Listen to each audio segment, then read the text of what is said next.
Welcome to Sneha TV. తాజాగా మనం rave party గురించి విన్నాం కదా.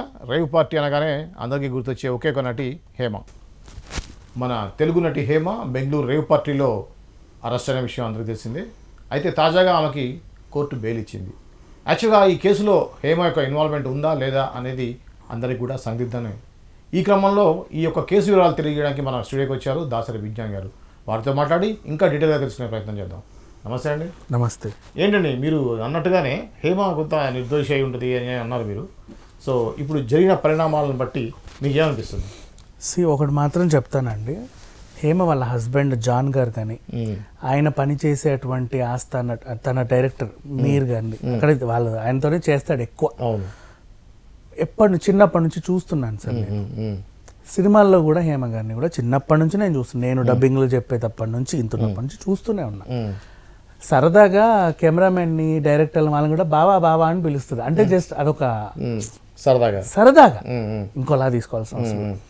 అండ్ ప్రొడక్షన్లో ఇప్పుడు హేమ గారు ఉన్నారు అంటే ఆ సందడి ఎలా ఉంటుంది తెలుసా? మధ్యాహ్నము రోజు ఇంత పెట్టి తలకాయ కూర వండుతుంది అందరికి.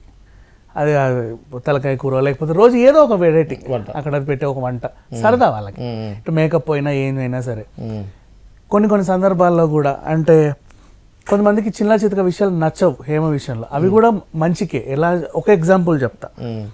సలీం సినిమా షూటింగ్ మన మంచు విష్ణు గారిది అల్యూమినియం ఫ్యాక్టరీలో జరిగింది. వాళ్ళు ఏం చేశారంటే ఆ షూటింగ్ 10 రోజులు ఉంటుంది ఫైట్ సీన్. ఆ షూటింగ్ అనగా వేరే షూటింగ్ అయినా సరే బ్యాక్గ్రౌండ్లో వీళ్ళు బ్లర్లో ఉన్నప్పుడు ఆ సీన్స్ ఫైట్ ఇంపార్టెంట్, కుటుంబం ఉంది అంతే. అలాంటప్పుడు నిజంగా హేమని ఎందుకు పెట్టాలి? ఆ రోజు అనవసరంగా ఆమెకి ₹1,00,000 వేస్ట్. ఏమన్నా జూనియర్ ఆర్టిస్ట్ని ఆ శారీ ఇచ్చి పెట్టేస్తారు, బ్లర్లోనే ఉంటారు కాబట్టి. క్లోజ్ చేసినప్పుడే హేమ కనబడుతుంది, లాంగ్ షాట్లో హేమకు ఉండదు. అదే శారీ వేసుకుని ఇంకెవరో ఉంటారు. ఓకేనా? కాస్ట్యూమర్ చేసే మిస్టేక్ ఏంటంటే అలాంటి చీరలు 2 అలాంటి జాకెట్లు 2 తేవాలి. అలా తేకుండా ఈవిడేసిందే ఉతికి మళ్ళీ ఆవిడకి ఇచ్చి మళ్ళీ రాత్రి దాన్ని ఉతికి మార్నింగ్ హేమ రాగానే ఇస్తే ఒకరు వేసిన బ్లౌజ్ నేను ఎందుకు వేసుకుంటా? ఒకరు కట్టింది మళ్ళీ నేను ఎలా కడతా? అది ఎబ్బెట్టుకుంటుందా? ఇప్పుడు ఆవిడ అనింది బ్లౌజే కదా అండి కనబడదు, నేను ఇట్లా కప్పుకొని నిల్చుంటా, మీకు ఓకేనా డైరెక్టర్ గారు అని అడుగుతుంది. ఆ అసిస్టెంట్ డైరెక్టర్ నచ్చదు, ఈమెకి ఎంత పొగరు అది ఇది అసలు మమ్మల్ని. వాళ్ళు ఎక్కడ నెక్స్ట్ వెళ్ళినప్పుడు హేమ పొగరండి, ఒక సీన్లో ఇట్లా అడ్జస్ట్ అవ్వమంటే అడ్జస్ట్ అవ్వలేకపోయింది అని చెప్తారు. ఎవరి ప్రాబ్లం వాళ్ళకు ఉంటాయి. సో ఇక్కడ హేమ జెన్యూనే, అర్థం చేసుకున్న విధానం తప్పు. అర్థమైందా? ఒక చిన్న ఎగ్జాంపుల్ చెప్తే నెక్స్ట్ లొకేషన్లో అందరినీ బావా అంటదండి. ఆవిడ ప్రేమగా పిలుస్తుంది, మన వాళ్ళు అనుకొని పిలుస్తుంది. మనం పని చేస్తున్నాం కదా, నా డైరెక్టర్ నా ప్రొడ్యూసర్ అని పని చేస్తుంది. చూసే వాళ్ళకి అది ఎబ్బెట్టుగా ఉంటుందేమో. వాళ్ళు అర్థం చేసుకున్న విధానం తప్పు, హేమ తప్పు కాదు. రైట్? ఇట్లా నేను ఎప్పటి నుంచో చూసే కాబట్టి నేను అంత ధైర్యంగా చెప్పగలుగుతున్నా తను ఆ తప్పు చేయలేదు అని, డ్రగ్స్ తీసుకోలేదు అని. అందుకే మనం మొదటి నుంచి చెప్తున్నాం. హేమ అరెస్ట్ అయిన తర్వాత కూడా అందరు మనకు 100 కామెంట్లు పెట్టారు, మీకు పెద్ద తెలుసానా అదనా ఇదనా అని చెప్పి ప్రూవ్ అయింది అని అన్నట్టుగా అన్నారు కదా. డ్రగ్స్ తీసుకున్నట్టు ప్రూవ్ అవ్వలా. ఇప్పటి వరకు కూడా 10 సార్లు టెస్ట్లు చేశారు, అది చేశారు, ఇది చేసి వచ్చాయని పుకార్లే. ఆమెని ప్రాబ్లం ఏంటంటే హేమ చేసిన ఒక చిన్న మిస్టేక్ ఏంటంటే, అది కూడా మిస్టేక్ కాదు, చేయాల్సిందే. సెలబ్రిటీ హోదాలు ఉన్న ప్రతి ఒక్కరు చేయాల్సిందే.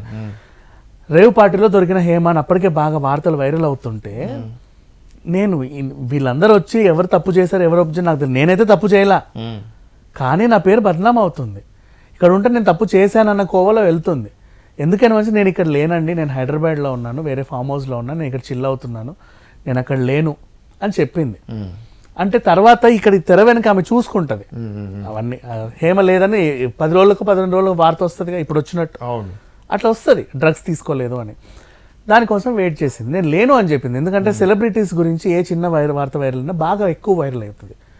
అలా చెప్పే ప్రయత్నంలో ఆమె పాత వీడియో ఒకటి, బిర్యానీ చేసే వీడియో కూడా ఒకటి పెట్టింది, నేను లేను అని.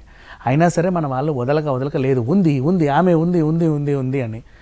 ఇండస్ట్రీకి చెందినటువంటి కూడా మనుషులు కూడా, ఆడ మనుషులు కూడా రెచ్చిపోయి మాట్లాడడం, ఆమె నిజంగా అక్కడ ఉన్నట్టు ఆమె డ్రగ్ తీసుకుంటే ఈమె దగ్గరుండి చూసినట్టు మాట్లాడారండి చాలా మంది. She didn't do anything. అక్కడ ఉంది అంతే, ఉండడం ఆమె చేసిన అంటే తప్పు. పోలీసు వాళ్ళకి నచ్చిన విషయం ఏంటంటే అక్కడ ఉంది, పోలీసు వాళ్ళు ఉంది అని చెప్పారు, కానీ నేను లేని చెప్పడం వల్ల పోలీసు వాళ్ళు ఏదో అబద్ధం అన్నట్టుగా ఉంటుంది అనేది వాళ్ళకి ఇగో ఇక్కడ వాళ్ళ క్రెడిబిలిటీ పోతుంది.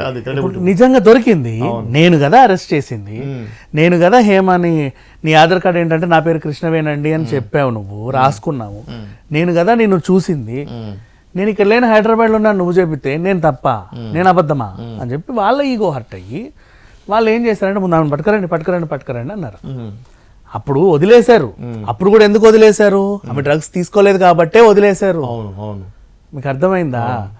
అప్పుడు కూడా అందుకే వదిలేశారు. డ్రగ్స్ తీసుకున్న వాళ్ళు వేరే వాళ్ళని అరెస్ట్ చేశారు, సప్లై చేసిన వాళ్ళని తీసుకున్న వాళ్ళని అరెస్ట్ చేశారు.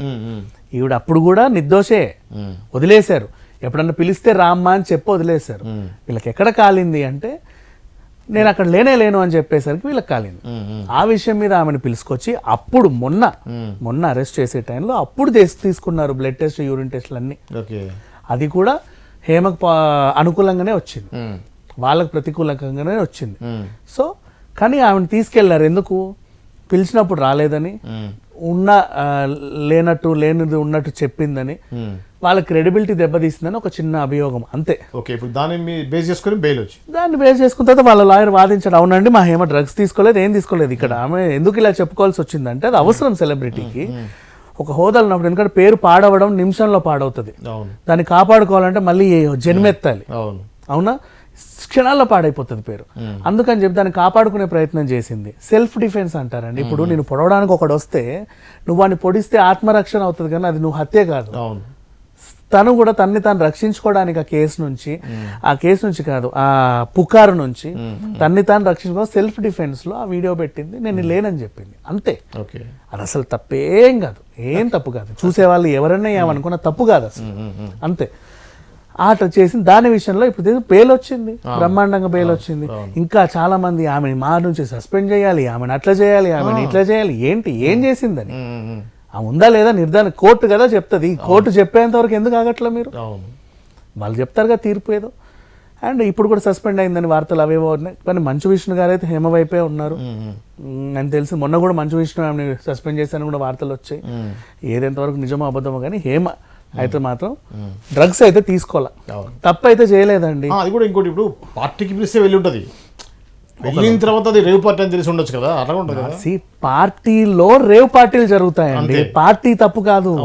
నేను బర్త్డే పార్టీ ఇస్తున్నానండి, మీ 10 మందిని నేను తీసుకొని బర్త్డే పార్టీకి వెళ్తున్నా, గోవా తీసుకొచ్చా, ఓకేనా? మనందరం కలిసి బీచ్ షాక్ లో తాగుతూ కూర్చున్నాం, హుక్కా కూడా కొడుతున్నాం. ఇద్దరు వెళ్ళి ఆ చాటుకి వెళ్ళి అని పీల్చారు. ఇప్పుడు ఇదంతా రేవ్ పార్టీయా?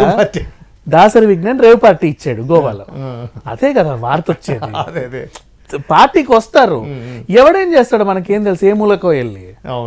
అది జరిగింది. ఆ లొకేషన్ లో ఉండడం ఈవిడ చేసిందా తప్పు అయిపోయింది, కానీ తను తప్పు చేయలేదు.